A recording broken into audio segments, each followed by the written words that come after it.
ఓడిపోవడానికే YS Jagan సిద్ధమని TDP అధినేత చంద్రబాబు విమర్శించారు. జగన్ పాలనలో అన్ని వర్గాలకు తీవ్ర అన్యాయానికి గురిచేశారని ఆరోపించారు.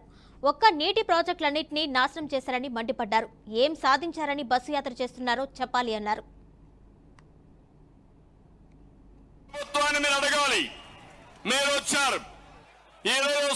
ముసుగు వీరుడు వస్తున్నాడు.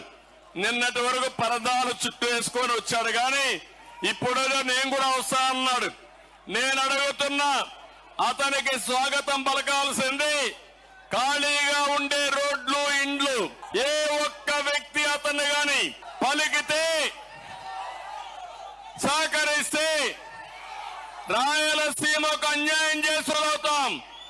రాయలసీమ ద్రోహి నువ్వు రావడానికి వీలు లేదు జగన్మోహన్ రెడ్డి గట్టిగా చెప్పాలి.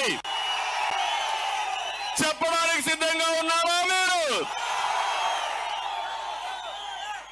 2165 కోట్లు ఖర్చు పెట్టాడు. ఒక్క ప్రాజెక్టు పూర్తి చేయలేదు. 102 ప్రాజెక్టులు రద్దు చేశాడు. ఒక్క ఉమ్మడి చిత్తూరు జిల్లాలో 25 ప్రాజెక్టుల్ని రద్దు చేసిన నీచ చరిత్ర ఈ వైఎస్ఆర్ కాంగ్రెస్ పార్టీది. నేను ఒకటే ఆలోచించాను, ప్రతి ఒక్క ఎకరాకు నీళ్లు ఇవ్వాలని.